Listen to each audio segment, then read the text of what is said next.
Assalamualaikum warahmatullahi wabarakatuh. Sudahkah Anda menanam hari ini? Ingat, menanamnya secara organik. Dari kemarin mau bikin biosaka, terkendala kegiatan terus. Kita milih tanamannya adalah tanaman yang utuh, yang sehat. Tanaman utuh, sehat.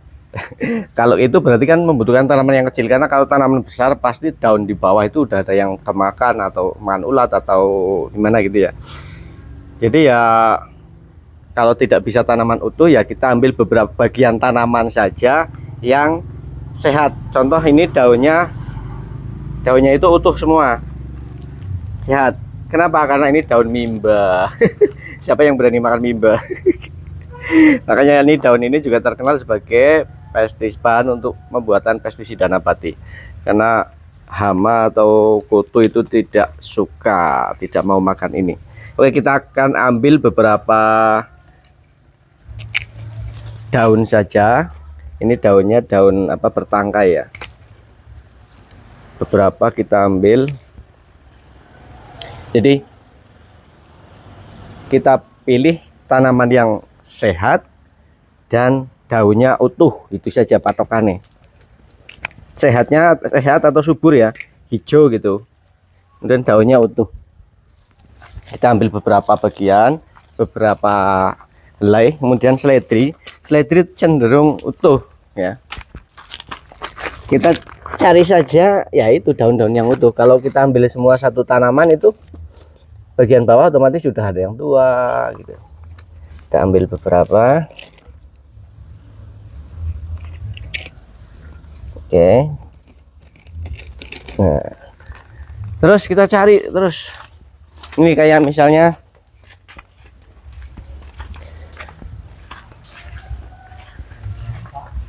kunyit kita ambil salah satu daunnya yang utuh. Kalau pucuk biasanya utuh ya, utuh tanpa dimakan hama. Nah ini saja, kalau yang kecil sudah bolong-bolong gitu kan. Daripada bingung nyarinya yang seperti apa, ya mending cari daun yang besar, yang utuh saja. Tuh. Ya nanti sekitar berapa? 10 jenis dedaunan, termasuk bentar, nyari daun pisang yang masih kuncup biar lebih apa namanya, mudah untuk meremasnya nanti, karena cara pembuatannya diremas-remas ya. Ini udah, inilah nggak apa-apa lah.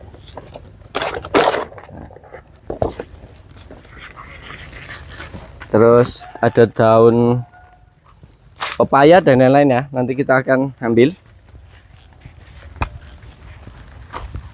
Kemudian salah satu bagian tanaman yang penting juga adalah bunga, maka kita akan ambil ini tanaman bunga yang masih ada bunganya utuh dan daunnya bagus. Nah ini kayak ini nih, ini ada kuncupnya, daunnya bagus.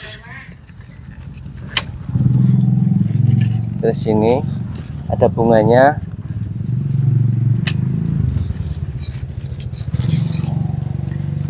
Oke, kita akan teruskan.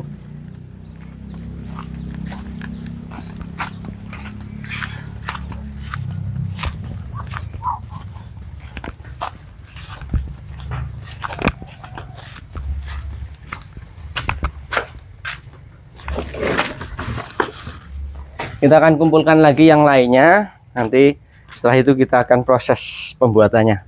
Oke, jadi berbagai macam tanaman ini ya, minimal 10 jenis katanya, boleh 11, 12, 20, 30. Kita sih nggak tahu detailnya alasannya, cuma setelah kita perhitungkan, kita analisa itu setiap jenis tanaman itu memiliki kandungan, baik kandungan nutrisi maupun kandungan senyawanya, enzimnya itu berbeda-beda. Ya pada dasarnya, pada umumnya sama, cuma setiap tanaman pasti ada perbedaannya. Jadi ketika kita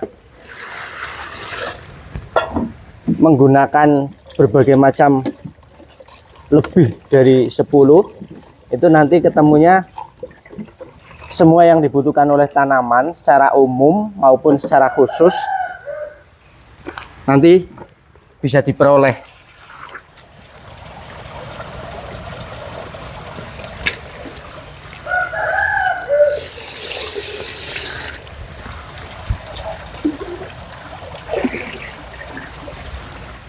Lima liter.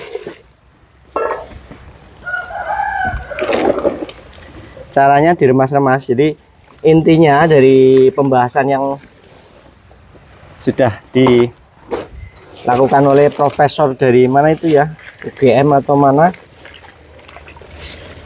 ini nanti kandungannya itu bukan pupuk atau bukan nutrisi ya, tetapi zat yang berfungsi sebagai imunisasi. Ini diremas-remas kayak gini, paling enggak 15-20 menit. Nanti fungsinya untuk imunisasi. Makanya dipilih tanaman yang sehat, yang tidak terkena hama. Ada dua alasan, memang tanaman itu kuat atau memang tanaman itu mengeluarkan zat yang tidak disukai oleh hama. Jadi kedua-duanya mereka mengandung sesuatu yang bisa digunakan untuk mengusir hama, kemudian mengandung sesuatu yang digunakan untuk pertumbuhan dia sendiri. Jadi dia bisa tumbuh sehat, bisa tumbuh subur, kuat, ya karena ada sesuatu ada di dalam dirinya. Maka sesuatu itulah yang akan kita ambil, akan kita peroleh, akan kita dapatkan dari proses peremasan seperti ini. Nah, sesuatu itu nanti setelah kita peroleh, kita aplikasikan ke tanaman lain. Jadi fungsinya nanti akan masuk sebagai imun tanaman lain yang ketika diserap oleh tanaman tersebut, bagi tanaman yang sakit itu akan segera memulihkan kekebalan tubuhnya, akan segera memproduksi hormon tertentu yang digunakan untuk mengobati sakitnya itu. Nah, itu satu. Kemudian bagi tanaman yang kerdil, kuntet, yang dia seolah diberi pupuk tapi seolah-olah nggak mau makan pupuknya, maka dengan diberi semprotan ini dia akan kembali normal, seolah-olah ini semprotannya memberitahu, tanaman itu sebenarnya di sekelilingmu banyak makanan, kenapa kamu tidak makan? Nah, mengingatkan tanaman tersebut supaya dia kembali aktivitasnya seperti biasa, menyerap unsur hara, nutrisi yang ada di sekitarnya. Kadang ada semacam itu, karena sakit atau karena apa, makhluk hidup itu nggak mau makan padahal di sekelilingnya banyak makanan, atau memang karena dia stres. Ya, sama manusia juga, kalau stres ada makanan nggak mau makan, kecuali yang megang kamera itu ya makan terus. Ini lama ini ya, nanti kita pause saja, cerita-ceritanya nanti disambung, mungkin nanti bisa sharing-sharing lewat komen saja, nanti akan jawabannya mungkin bisa disampaikan lewat video biar lebih jelas. Kalau dibahas di sini semua kita juga nggak ingat, kemudian permasalahan apa yang timbul juga kita belum tahu, sehingga ya kurang lengkap lah. Nah, nanti teman-teman yang mengetahui tentang Biosaka silahkan bisa ikut berkomentar di bawah. Nanti kalau ada waktu kita akan buatkan videonya terkait dengan pertanyaan maupun pernyataan dari teman-teman semua. Oke, ini pokoknya nanti kalau sampai hancur ya, sampai hancur, warnanya nanti ini udah mulai berubah warnanya, hijau kekuningan, paling enggak 20 menit. Kita nggak tahu sampai seberapa indikatornya itu karena insting masing-masing orang, tapi insya Allah bisa. Yang jelas pokoknya diperas seperti ini sampai lumat, jadi apa yang kita harapkan keluar dari tanaman atau dedaunan yang kita remes ini benar-benar ada di cairan yang kita kumpulkan. Nanti kita saring, kemudian kita tempatkan di wadah yang tertutup rapat, katanya bisa disimpan sampai 5 tahunan. Ini udah hampir selesai, warnanya udah beda dengan yang tadi, bisa dilihat ini. Warnanya udah beda, semakin pekat. Jadi nanti teman-teman jangan bingung nanti kalau ketika membuat itu beda, karena otomatis beda. Bahannya saja mesti berbeda. Daun apa saja yang kita gunakan itu tidak akan sama antara saya, teman-teman, dan lain sebagainya. Nah, sesuai petunjuk Pak Anzar dari Blitar yang di sana sudah berhasil mengembangkan ini untuk budidaya tanaman padi dan hasilnya luar biasa. Dosis pemakaiannya berapa ya? 1 gelas berapa? 40 cc per 40 cc per tangki, satu tangki 19 liter 40 cc kalau nggak salah. Tapi kalau saya kemarin udah aplikasi karena itu udah buat ini yang kedua kalinya, itu 1 gelas sekitar 150 cc jadi 2 kali lipat bahkan 3 kali lipatnya dosisnya, karena kan konsentrasi hasil yang kita peroleh juga akan berbeda ya. Mungkin kita terlalu sedikit daunnya, volume daunnya mungkin terlalu banyak, kepekatannya otomatis berbeda. Kalau airnya ini 5 liter sesuai petunjuk Pak Ansar, ini 5 liter. Kita remas-remas selama 15-20 detik. Setelah kayak gini homogen, jadi satu, menyatu, ininya sudah lumat ya, tidak bisa hancur semua karena kan ada batang yang seratnya kuat. Yang jelas sudah hancur lah kayak gini ya, sudah cukup lah. Nanti pemakaiannya katanya 10 hari sekali. Oke, kita akan saring saja. Nah, ini daun bekasnya nanti bisa dimasukkan ke dalam pembuatan kompos atau bisa kita rebus nanti kasih ke hewan ternak. Ini kita pertama saring pakai saringan besar dulu biar mudah. Nanti selanjutnya disaring pakai saringan yang halus biar daunnya tidak ikut masuk. Karena kalau daun-daun yang kecil-kecil ikut masuk nanti disemprotannya itu nyumpet, nyumpel, jadi nggak lancar tangki semprotnya,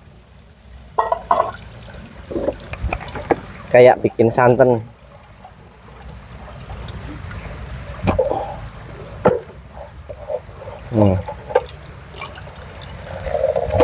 Gratis kan kayak gini, jadi lebih hemat dalam menanam secara organik. Gratis semuanya dari alam. Semuanya dari alam, gratis. Kemudian mungkin bisa juga ditambahkan ini loh, apa, bawang mungkin ya, bawang merah, bawang putih gitu ya. Kalau ada daun tembakau, daun sirsak, ini daun pepaya udah ada. Jadi nanti fungsinya ini juga sebagai pestisida nabati ya.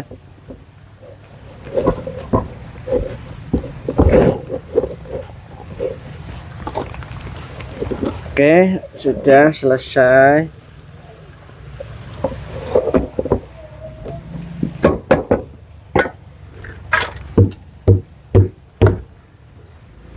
Nanti tinggal disaring sekali lagi pakai ini.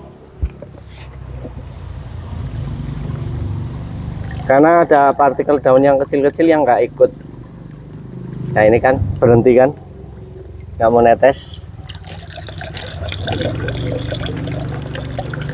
Kita lihat. Nah ini kalau ikut masuk ke semprotan bisa menyumbat nozzle-nya. Kita akan kerjakan terus sampai selesai. Oke, terima kasih sudah nonton, semoga ada manfaatnya. Aplikasinya besok. Untuk lebih jelasnya nanti bisa tanya-tanya di komentar, kita akan diskusi ulang, kita jawab pakai video lagi. Terima kasih sudah menonton, semoga ada manfaatnya. Assalamualaikum warahmatullahi wabarakatuh.